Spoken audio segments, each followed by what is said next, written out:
네, 이제 마지막 경기 시애틀 시호크스와 그린베이 패커스의 디비저널 라운드 맞대결이 되겠습니다. 이 경기는 이제 우리나라 시간으로 월요일 아침 8시 40분에 시작을 하게 되고요. 이 팍스의 중계진 그냥 조에익만 형님네 아유 감사합니다. 그리고 에린 앤드루스 리포터 그리고 크리스 마이어스 리포터가 이제 중계를 하게 되겠는데요. 사실 이제 날씨를 좀 찾아봤어요. 왜냐면 이제 램보 필드 하면 저희가 이제 날씨를 스노우. 늘 생각을 그쵸. 하게 되잖아요. 그래서 날씨를 찾아봤더니 이날 이제 평균 온도가 영하 4도쯤 될 거라 그러더라고요. 섭씨. 네, 섭씨 영하 4도. 이제 그 추운 날씨 속에서 진행이 되는데 눈은 안 오는 걸로. 아쉬운 건 그 전날 눈이 오고 오. 당일엔 눈이 안 오더라고요. 음. 네, 그래서 아쉽게도 이제 스노우볼은 볼 수가 없게 됐는데 시옥스 입장에서 상당히 다행이네요. 시옥스 입장에서는 굉장히 다행이죠. 어찌됐든 이제 굉장히 추운 날씨 속에서 경기를 하게 되는 이제 양 팀이 되겠습니다.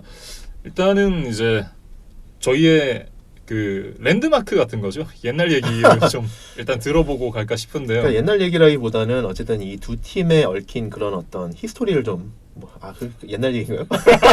어쨌든 그러니까 네. 흥미로운 좀 얘기들을 좀 들려드리고 싶은데 이 두 팀은 제가 볼 때는 같은 디비전 소속이 아닌 팀들 간에 최근 한 15년, 20년 동안에 가장 재밌는 또는 논란이 된 경기들을 가장 많이 연출한 라이벌 관계 중에 하나입니다. 근데 이제 그 히스토리를 좀 말씀을 드리면 지금 플레이오프에서는 이제 네 번째 맞대결인데 패커스가 지금 2승 1패로 앞서 있거든요. 네. 근데 그 히스토리를 좀 말씀드리면 재밌는 대결이 상당히 많은데 일단 제일 먼저 2003년 와일드카드 대결에서 이 두 팀이 붙었었거든요. 네. 근데 이제 두 팀이 경기가 이제 상당히 접전을 벌이다가 연장전에 갔어요. 근데 이제 연장전에 가면 이제 코인토스를 하게 되잖아요. 그렇죠. 근데 이제 코인토스를 시옥스가 이겼거든요. 그러면 이제 뭐 You want the ball? 뭐 이렇게 물어보잖아요. 보통 디퍼를 많이 하잖아요. 아니 근데 오버타임에서 아니죠. 오버타임에서 오버타임에서 네. 코인토스를 하면 그럼 무조건 공격권이죠. 그렇죠. 그래서 이제 공을 가질래? 필드 포지션을 뭐 방향을 정할래? 이걸 물어보는데 그러니까 이렇게 말해야 되거든요. 그러니까 볼 내지는 어느 사이드 이거를 정해야 되는데 그 당시에 이제 시옥스 쿼터백이 누구였냐면 맷 헤셀백이라는 쿼터백이었는데 그 쿼터백이 코인토스를 이기니까 뭐라고 그랬냐면 We want the ball and we are going to score. 우리 공 원하고 우리 바로 득점 낼 거야. 네. 그럼 이기는 거잖아요. 상당히 좀 어떻게 보면 자신감 넘치고 어떻게 보면 좀 거만한 그런 얘기를 했는데 그게 이제 마이크를 타고 이제 전국에 퍼진 거죠. 생중계가 된 거죠. 근데 보통 그럴 때 이제 쓰는 말이 있죠. 입이 방정이다. 아, 그렇죠. 입이 방정이었습니다. 네. 왜 그랬냐면 그래서 공을 잡았는데 그 드라이브에서 바로 픽식스를 당해서 네. 그린베이 코너백 알 해리스가 바로 픽식스를 해서 경기를 끝냈거든요. 네. 그래서 그게 상당히 기억나는 경기가 하나 있고 네.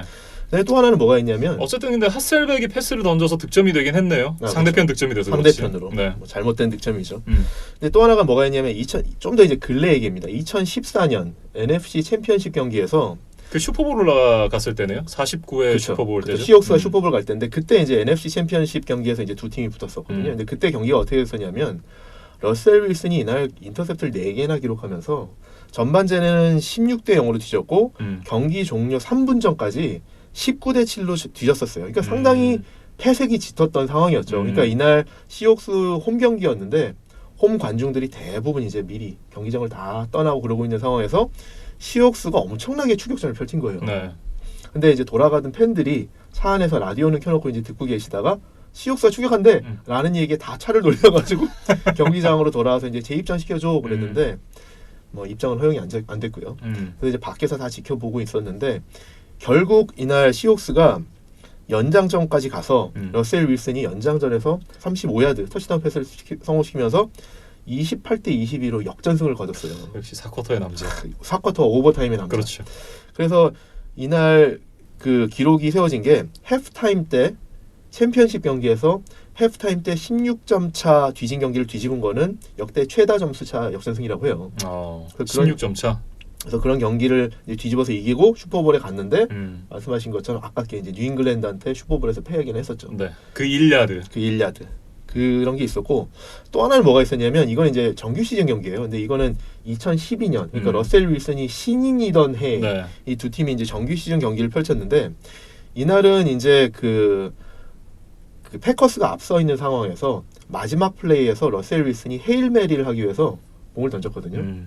근데 던졌는데 그 던진 공을 엔드존에서 시옥스 리시버 골든 테이트, 그다음에 패커스 코너백 MD 제닝스가 동시에 공을 잡고 내려왔어요. 페일메리 그렇죠. 그 페일 메리 플레이죠. 동시에 공을 잡고 내려왔는데 주변에 있던 심판 두 명이 한 명 공격에 손을 들여줬고 한 명은 수비에 손을 들어줬거든요. 근데 이제 그래서 리뷰에 들어간 결과 둘이 동시에 공을 가졌다. 네. 그래서 사이멀테니어스 캐치, 그러니까 동시에 캐치를 했다라는 이제 그런 판정이 내려졌는데 그런 상황에서는 타이브레이커는 리시버한테 갑니다. 그러니까 야구로 치면 주자가 1루에 도착한 것과 공이 동시에 도착하면 타이 고스 투 더 러너, 그러니까 세이프가 되잖아요. 공과 주자가 동시에 도착하면 세이프가 되잖아요. 그런 것처럼 이것도 공격한테 이제 타이브레이커가 가서 동시에 공을 잡으면 리시버한테 우위가 주어져서 네. 터치다운이 선언이 된 거죠. 그래서 헤일 메리가 성공이 됐는데 비디오 판독 결과 사실 이제 이렇게 판정이 됐는데 그 플레이가 일어나면서 이제 캐치가 일어나기 직전에 사실 보면 골든 테이트가 패커스 코너백 샘 실스를 밀고 올라가서 공을 잡았던 게 포착이 됐거든요. 그러니까 이제 사실 패스 인터피리언스인 거죠. 그렇죠. 네. 오펜시브 패스 인터피어런스인데 그게 이제 안 불린 거죠. 그러니까 패커스 입장에서는 막 분노하는 거죠. 그런데 어쨌든 그래서 이 플레이를 놓고 헤일 메리를 이제 조롱해서 페일 메리라는 이름으로 이 플레이가 불리는데 뭐 어쨌든 러셀 윌슨 데뷔해부터 이렇게 라이벌 관계가 만들어졌죠. 그래서 재밌는 거는 이 페일 메리 플레이가 또 뭐가 또 이렇게 관심의 중심에 섰냐면 이 해가 어떤 해냐면 그 NFL과 NFL 레퍼리, 그러니까 심판협회, NFL과 NFL 심판협회 간에 그 계약 협상이 안 돼서 대체 심판들이 와서 이제 대신 심판을 볼 때요. 그러니까 시즌 내내 오심 논란이 되게 많았거든요.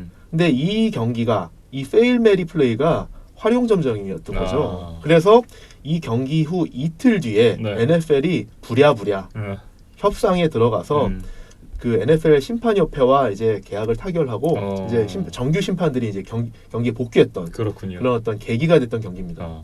그래서 이런 양 팀 간에는 이런 그런 히스토리가 재밌는 히스토리가 있는 이런 인연의 팀들입니다. 네. 일단 이제 저희의 랜드마크 옛날 얘기를 듣고 오셨고요. 일단 몇 가지 제가 포인트를 짚어봤는데 가장 먼저 멜 라플로 감독과 피트 캐롤 감독의 맞대결. 멜 라플로 같은 경우는 이 경기가 이제 포스트 시즌 데뷔전이에요. 그렇죠. 근데 정규 시즌도 올해가 이제 데뷔였는데 그렇죠. 데뷔 첫 해에 포스트 시즌에 오른 거죠. 그것도 2번 시드로. 네. 대단합니다. 굉장히 운영을 잘 해왔어요. 뭐 어찌됐든 그리고 피트 캐롤 감독은 또 산전수전 다 겪은 그렇죠. 그런 감독이잖아요. 최근에는 이제 뭐 벨리첵을 제외하고는 뭐 가장 플레이오프의 단골 손님이라고 말할 수 있는 그런 감독 중에 하나죠. 10시즌 동안 8번을 팀을 포스트 시즌으로 이끌었어요. 진짜 명장이죠, 피트 캐롤도. 사실 이제 물론 피트 캐롤도 감독을 맡았던 처음 그 포지션에서부터 잘하진 않았지만 USC 대학에 가서 대학을 성공적으로 잘 이끈 다음에 프로에 와서도 성공을 한 사실 많지 않은 감독 중에 하나입니다. 네. 그리고 이 감독 간의 맞대결 보다 흥미로운 게 사실 이제 러셀 윌슨과 에런 로저스의 맞대결. 그렇죠. 이제 러셀 윌슨도 베테랑이라고 해야 돼요. 근데 이 두 베테랑 명 쿼터백들 간의 대결이 상당히 흥미롭죠. 네. 참 이 엘리트 쿼터백들 간의 맞대결이잖아요. 그렇죠. 러셀 윌슨은 데뷔 후에 8시즌 동안 다승 순위 2위예요. 포스트 시즌. 아니 데뷔 후 8시즌을 전체 잘랐을 때 역대 이제 데뷔했던 선수들 중에 역대. 그러니까 8시즌 구간으로 잘랐을 때 승리가 두 번째로 많아요. 데뷔 후 첫 8시즌. 네. 누적 다승 2위. 네. 1위가 누군가? 참 브레이디. 뭐 뻔한 걸 물어봤네요. 어쨌든 그럴 만큼 이제 데뷔 이후에 러셀 윌슨만큼 꾸준한 쿼터백도 잘 없었다라는 얘기가 되겠고 에런 로저스는 뭐 순수 실력만 놓고 보면 에런 로저스가 짱이다. 이런 얘기도 굉장히 많이 듣고 있을 만큼 정말 실력 하나로는 뭐 어디 빠지지 않는 쿼터백인데 에런 로저스는 포스트 시즌 패싱 터치다운 5위에 랭크가 되어 있습니다. 역대. 1위가 탐 브레이디고요. 두 번째가 조 몬테나. 세 번째가 브렛 파브. 그리고 네 번째가 페이튼 매닝이에요. 그 다음이에요. 훌륭합니다. 네. 이런 두 쿼터백이 이제 맞대결을 펼치게 되니까 그 부분도 굉장히 좀 흥미가 가는 부분이다. 이렇게 맞습니다. 말씀을 드릴 수가 있고요. 그리고 또 하나 잡아봤는데 원정 깡패 대 집구석 대장. 그렇죠. 이제 시옥스 같은 경우에는 뭐 플레이오프 포함해서 지금 음. 올해 원정에서 8승 1패 네. 상당히 초강세를 보이고 있고 그렇죠. 패커스는 뭐 원래 이제 홈에서 강하지만 음. 올 시즌도 7승 1패로 네. 홈에서 상당히 강세를 보이고 그렇습니다. 특히나 이제 정규 시즌에 둘 다 이제 7승 1패씩을 기록하면서 그렇죠. 예, 굉장히 원정 깡패 그리고 이제 집구석 대장 이렇게 좀 붙여봤고요. 네. 그리고 턴오버가 굉장히 또 하나의 포인트인데 앞서 이제 휴스턴 경기를 얘기를 하면서 휴스턴은 마진이 빵이고 음. 이제 칩스 같은 경우는 마진이 플러스 8이다라는 말씀을 드렸었는데 이 두 팀은 둘 다 플러스 12예요. 그러면서 턴오버 마진 공동 3위. 상당히 훌륭하네요. 네. 그러면서 이제 양 팀이 어느 팀이 먼저 이 턴오버를 만들어내느냐 이런 것도 한번 좀 볼만한 포인트지 않나 네. 이렇게 좀 짚어봤습니다. 아까 말씀하신 것처럼 이날 날씨가 사실 또 중요한데 네. 뭐 눈이 안 온다고 하니까 그런 면에서는 시옥스 입장에서 상당히 좀 다행입니다. 그렇죠. 안 그래도 지금 러싱 공격이 되지 않는 상황에서 눈까지 오면 이제 패싱이 안 풀리잖아요. 그렇죠. 네. 그렇게 따지면 이제 눈이 오지 않는 게 시옥스에게는 굉장히 다행이다 이렇게 좀 생각이 드네요. 맞습니다. 네. 일단 이진만 위원이 짚어주신 포인트는 어떤 건지 한번 들어볼까요? 네, 일단 저는 그럼 이 경기는 사실 이제 러셀 윌슨부터 좀 이제 좀 풀어보고 싶어요. 근데 일단 어떤 포인트냐면 저번 주 이제 이글스와의 경기에 있어서는 이제 와일드카드 라운드에서 시옥스가 러셀 윌슨을 잘 보호해줬거든요. 네. 그러니까 사실 러셀 윌슨이 민첩한 선수고 뭐 듀얼 스렛 쿼터백이라고 말할 수 있는데 그래도 색을 많이 당하거든요. 네. 올 시즌에 이제 색이 48개로 제이머스 윈스턴과 함께 리그 공동 1위였거든요. 네.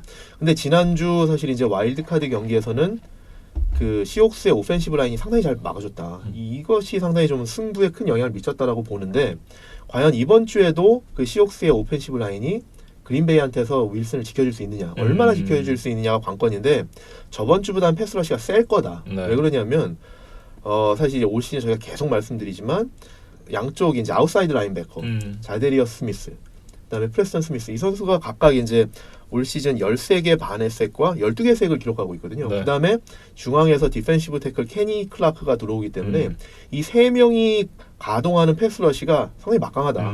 근데 이 막강한 패스러시로부터 얼마나 윌슨을 지켜주느냐가 상당히 키다라고 네. 말씀을 좀 드릴 수 있고 근데 그런 관점에서 보면 이제 레프트 태클 드웨인 브라운 이 경기에 출전할 수 있느냐가 상당히 큰 관건입니다. 네. 왜냐면 드웨인 브라운이 사실 이제 16주 차 때 이제 부상으로 나가면서 2주 정도 결장을 할 거라고 그랬었거든요. 그럼 이제 2주라고 그러면 17주 차와 와일드카드 경기가 돼서 이번 주 차는 이제 그 논리에 따르면 이제 돌아올 수 있어야 되는데 아직까지는 발표가 안 나오고 있어요. 근데 그러면 드웨인 브라운이 들어와서 이 패스러시 블락하는데 일조를 할 수 있느냐 없느냐가 특히 이제 레프트 태클이니까 네. 상당히 중요하다라고 볼 수 있고요. 근데 어쨌든 또 하나는 이렇게 패스러시가 그린베이가 강하다라고 할 때 이거를 좀 중화시킬 수 있는 상쇄시킬 수 있는 또 하나는 사실 이제 러닝 공격이거든요. 그런데 뭐 지난주도 그렇고 지지난주도 그렇고 마샬 린치가 왔지만 크게 도움이 안 된다. 네. 특히 이제 지난주 이제 이글스의 강력한 리그 3위의 러싱 디펜스를 만났을 때는 뭐 마샬 린치만이 아니라 신인 러닝백 트라비스 호머와 둘이 합쳐서 17번 캐리에 19야드를 전진하는 캐리당 1.1야드의 정말 취약한 러싱 공격을 보여줬는데 이번 주는 좀 다를 거냐. 일단 패커스 러싱 디펜스는 그보다 훨씬 약합니다. 리그 23위의 러싱 디펜스이기 때문에 이들을 상대로 해서 사실 린치와 또 뭐 로버트 터빈이 나올지는 모르겠지만 로버트 터빈 그다음에 이제 트라비스 호머까지 이 러닝 공격을 가동시켜줘야 사실 러셀 윌슨에 대한 부담이 줄어들고 이 패커스의 패스러시로부터 좀 지켜줄 수 있다. 그러면서 패커스 수비 전반적으로 좀 런도 막아야 되고 패스도 막아야 되는 이런 부담을 좀 줄 수 있기 때문에 네. 러싱 공격의 가동이 상당히 중요하다라고 좀 말씀드릴 수 있습니다. 네. 근데 지난 방송들에서도 말씀드렸던 대로 이 첫 번째, 두 번째, 세 번째 옵션이 모두 날아가는 그렇죠. 시옥스잖아요. 그렇죠. 네. 그리고 말씀해주셨던 대로 마샬 린치가 예전 같은 기량을 보여주지 못하고 있고 사실 지난주에 그 존재감이 없었죠. 딱 한 장면이 기억이 나는데 스티팜 네. 그 장면 외에는 사실 별거 없었거든요. 그렇죠. 그 전주에 이제 정기리그 마지막 경기에서도 두 번의 좀 괜찮은 러닝 플레이, 그다음에 터치다운 하나 외에는 사실 이렇게 크게 해준 게 없기 때문에 네. 마샬 린치가 이제 이제 3주차 뛰는 거니까 조금 더 예전 기량이 나와줘야 되는 것이 상당히 중요합니다. 네. 근데 만약에 그 기량이 나와준다 그러면 얘기가 완전히 달라지겠죠. 그렇죠. 이제 또 경기에 중요한 어떤 변수가 될 수 있을 것 같은데 또 하나의 변수는 이건 것 같아요. 지금 이제 시옥스는 패싱 공격에서 이제 중심이 점점 이제 DK 메카프 쪽으로 이제 가고 있거든요. 근데 물론 이제 타일러 라켓도 중요하지만 DK 메카프가 193에 105kg라는 이 체격 때문에 상대 코너백들한테 상당히 부담이 되거든요. 네. 근데 이제 그 패커스에도 보면 191cm의 코너백 케빈 킹이 있어요. 그러니까 이 두 선수 간의 매치업도 상당히 흥미롭다. 근데 만약에 케빈 킹이 결장하거나 경기 중에 부상으로 나간다, 그럼 상당히 좀 이렇게 좀 곤란해집니다. 패커스 입장에서. 나머지 선수들은 다 이제 6pt 이하의 작은 선수들이기 때문에 메카프를 상대로 해서 맨투맨 커버리지는 상당히 힘들어지거든요. 그래서 이것도 좀 중요한 관전 포인트가 아닐까 생각을 합니다. 그렇게 된다면 진짜 미스매치가 발생을 하겠네요. 그렇죠. 네. 그래서 그런 면에서는 시옥스가 좀 유리해질 수 있는 포인트도 될 수 있습니다. 네. 근데 한편 이제 패커스를 한번 좀 이제 짚어보면 패커스는 사실 올 시즌 이제 후반기에 우리 저희가 계속 말씀드렸지만 에런 로저스도 이제 조금 이제 노쇠하고 있다. 옛날 같지 않다. 옛날 같지 않다. 그런 모습이 보이는데 특히 이제 지난주에는 이제 바이로 쉬었기 때문에 그 전주 정기리그 마지막 경기에서 보면 라이온스를 상대하면서 55개 패스를 시도해서 27개 패스를 성공했거든요. 그러니까 패스 성공률이 50%도 안 됐고 이날 재밌는 기록이 리시버들을 오버트로우 한 것만 16개였다고 그래요. 그래서 정말 이게 어느 정도 로저스가 이번 후반기에 지금 얼마나 페이스가 안 좋은가라는 걸 좀 단적으로 보여주고 있는 것 같은데 이거에 대해서 로저스는 이렇게 얘기했거든요. 지금 리시버들과 본인과 좀 타이밍이 좀 안 맞는 것 같다. 이런 얘기를 했어요. 근데 이제 저희가 이제 로저스에 대해서 얘기하면서 몇 번 얘기했던 거는 로저스는 본인하고 잘 맞는 리시버들, 특정 리시버 몇 명에게 좀 집중하는, 좀 과도 의존하는 경향이 있다는 얘기를 했었잖아요. 특히나 애덤스 이런 선수들. 그렇죠. 그래서 올해 보면은 이제 넘버원 리시버인 디반테 애덤스가 이제 사실 이제 4경기를 부상으로 못 나왔거든요. 그러면서 이제 아담스도 1000야드 기록을 못하면서 997야드를 이제 마무리를 했는데 아담스를 제외하고는 500야드를 넘은 리시버가 단 한 명도 없어요. 그러니까 그 정도로 이제 특정 리시버한테 의존도가 세고 다른 리시버들이 좀 이제 좀 받쳐주질 못한다. 그리고 이제 그 이제 뭐 패스가 성공된 것만이 아니라 로저스가 실제로 던진 횟수, 얼마나 타겟을 했느냐라는 걸 보면 로저스가 올 시즌에 이제 드반테 아담스한테만 127개의 패스를 던졌는데 정말 압도적으로 많이 패스를 했죠. 그 다음으로 패스를 많이 시도한 대상이 누구냐? 리시버가 아니라 러닝백 에런 존스거든요. 존스가 68개의 패스 시도가 됐는데, 근데 이거는 어떻게 보면 에런 존스가 올 시즌에 뭐 크리스찬 맥커프리나 알빈 카메라 같은 듀얼 스렛 러닝백으로 좀 이렇게 좋은 선수를 이제 발돋움했다라고 볼 수도 있지만 그만큼 리시버 진영이 약하다는 의미도 되긴 하거든요. 그렇기 때문에 사실 이 경기를 앞두고 바이 위크 동안에 이제 훈련을 하면서, 물론 쉬기도 했겠지만 훈련하면서 이제 다반테 아담스라든지 에런 존스 말고 다른 리시버들과 얼마나 손발을 좀 더 맞추고 나오느냐, 그게 상당히 중요할 것 같은데, 뭐 다른 리시버들과의 호흡도 중요하고 또 하나는 오펜시브 라인이 그만큼 또 많이 좀 받쳐줘야 됩니다. 에런 로저스도 나름대로 색을 꽤 당하거든요. 근데 에런 로저스도 그렇고 아까 이제 러셀 윌슨도 그렇고 색을 많이 당한다고 그랬잖아요. 근데 이 두 선수 다 나름대로 듀얼 스렛 쿼터백이라고 말할 수 있고 특히 이제 스크램블링을 통해서 패스를 잘하는 선수들이잖아요. 그렇죠. 그런데 이 두 선수들이 왜 색을 많이 당하느냐? 이거는 사실 그거거든요. 파켓 안에서 물론 이제 막히는 것도 있지만 대부분이 보면 파켓 밖으로 롤아웃해서 시간을 벌어서 다운필드 패싱을 하다가 특히 이제 빅플레이를 하려고 이렇게 시간을 벌다가 리시버들이 던진 데가 없어서, 오픈 리시버가 없어서 이제 색을 당하는 경우가 많거든요. 공을 오래 잡고 있다가. 근데 이런 거는 소위 말하는 이제 커버리지 색이거든요.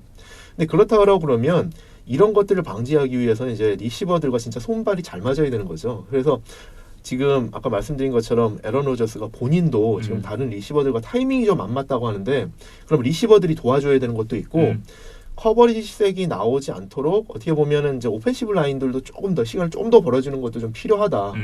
그 오펜시브 라인 상황을 보면 부상이 꽤 있습니다. 특히 이제 센터 코리 린슬리, 그다음에 오펜시브 태클 브라이언 블라가가 아직 완쾌되지 않았는데 이 선수들이 바이위크를 통해서 얼마나 회복되느냐. 그리고 출전할 거는 같은데 출전한다 그러면 얼마나 더 이제 에런 로저스한테 힘이 돼줄 수 있느냐, 이런 게 상당히 좀 관건이지 않을까 싶습니다. 그리고 특히 이제 지난주에 시옥스가 와일드카드 경기에서 이글스를 상대로 해서 이제 색을 7개나 기록했었기 때문에 이런 패스러시가 이번 주에도 나온다 그러면 오펜시브 라인이 그만큼 더 큰 역할을 해줘야 되는 거죠. 그럼 이제 승부 예측을 한번 들어볼까요? 네. 승부 예측을 해보자 그러면 사실 이제 지금 이제 에런 로저스가 부진하다는 얘기를 계속했는데 전 그렇기 때문에 이 경기에 사실 이제 변수는 어쨌든 승부에 결정적인 영향을 미칠 선수는 에런 로저스보다는 에런 존스 중심의 러싱 공격이 되지 않을까 싶습니다. 그러니까 저희가 아까 이제 그 패커스의 러싱 디펜스를 얘기하면서 리그 23위로 좀 취약하다라고 말씀을 드렸는데 사실 따지고 보면 시옥스도 러싱 디펜스가 그렇게 강하지가 않습니다. 리그 22위로 패커스보다 바로 한 단계 위거든요. 네. 그러면서 이제 경기당 118야드의 러싱 야드를 허용하고 있는데 지난주 와일드카드에서 이제 이글스를 상대로 했을 때도 이글스도 사실 이제 부상 병동이기 때문에 러닝백들도 상당히 취약했는데 이 팀을 상대로 해서 캐리당 4.6야드를 허용했었거든요. 그러니까 상당히 좀 안 좋았다. 그렇기 때문에 시옥스 지금 러싱 디펜스도 안 좋기 때문에 에런 존스한테 기회가 생길 것 같다.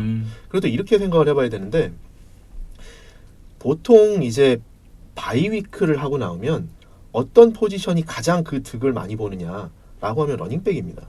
왜냐하면 1년 내내 히트를 많이 당하잖아요. 네. 그래서 뭐 다리도 힘들지만 몸 전체가 상당히 이제 그 피로도가 많이 쌓여 있는데 한 주를 쉬고 나오는 어떤 그 프레시해지는 효과가 상당히 크다 러닝백들이. 근데 그걸 이번 시즌에서도 뭘 통해서 확인할 수 있냐면 델빈 쿡이 저번 주에 이제 전에 한 주 쉬고 나와서 세인츠를 상대로 그 강력한 세인츠 수비를 상대로 해서 보여줬던 활약.